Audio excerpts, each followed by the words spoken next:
Bismillahir Rahmanir Rahim. What is the Islamic approach to overcoming chronic guilt and self blame while seeking mental wellness? Firstly, mental wellness is a means, right? And we have been commanded to take the means. But we should, of course, also always check that the means that we are taking are sound means. There are some mental health practitioners and wellness gurus, etc., that are like fake doctors, right? And a lot of people whose education is primarily material, they don't really have a good understanding of what is the human being. Right? What do we mean by the mental, and what do we mean by wellness? So be careful of whose mental health counseling you're seeking, and increasingly we have better and better resources available. We also have a lot of bad resources available, so be aware. So, but taking the means is praiseworthy. Taking the means is praiseworthy. It's from strength and goodness for the believer to take the means. Right? And we should do so that you're seeking seeking whatever means of mental wellness you're taking, counseling, mentorship, etc., because I want to seek the pleasure of Allah by facilitating the good for myself and those around me, of the good of this life and of the good of the next. So that's the intention behind seeking mental wellness help in whichever way one does. That I want to seek the pleasure of Allah by better fulfilling my pursuit of the good of this life and the good of the next, for my sake and for the sake of others. So you take the means, and then we keep in mind that the believer acts with hope. The believer acts with hope. It's called raja, hope in Allah subhanahu wa ta'ala, which is that you're desirous of good outcomes and you take the means towards them. So seeking help in regarding your mental wellness is taking the means, and that is hope. But we place our hope in Allah subhanahu wa ta'ala, that this mental wellness is a means by which I'm seeking Allah subhanahu wa ta'ala.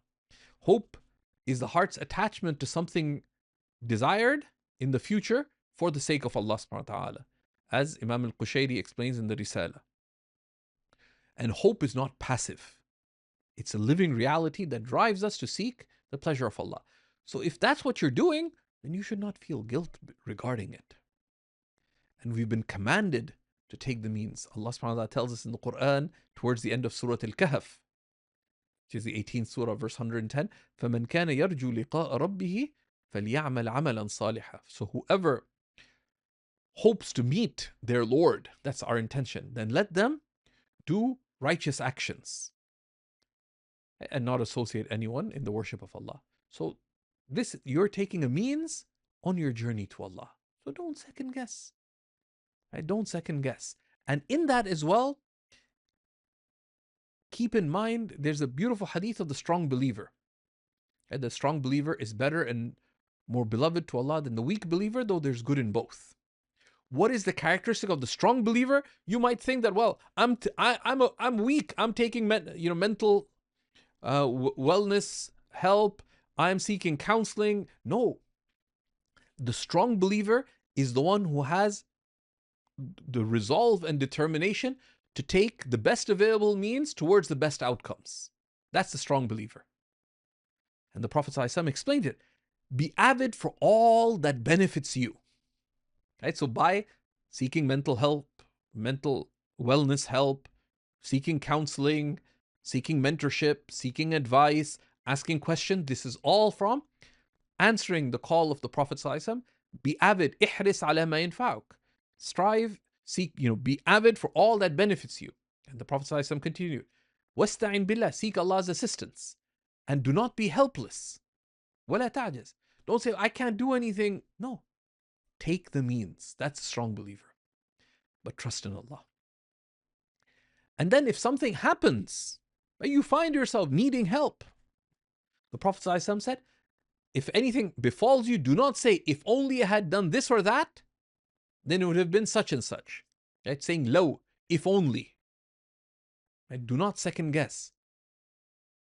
But rather say, Allah decreed and whatever He willed came to pass. And the Prophet ﷺ then said, for if only, i.e., second guessing, opens the door to the work of the shaitan. So don't second guess.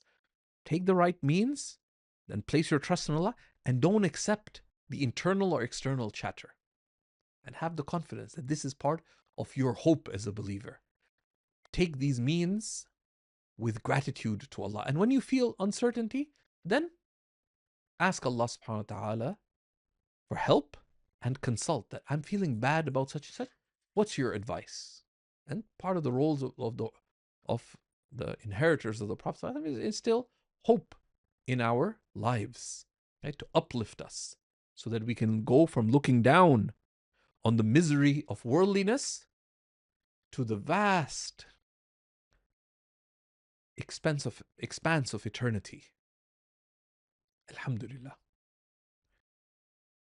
May Allah subhanahu wa ta'ala facilitate all good for us and for you, and that to grant us certitude that وَرَحْمَتِي وَسِعَتْ كُلَّ شَيْءٍ, and my mercy encompasses all things. لا إله إلا الله محمد رسول الله.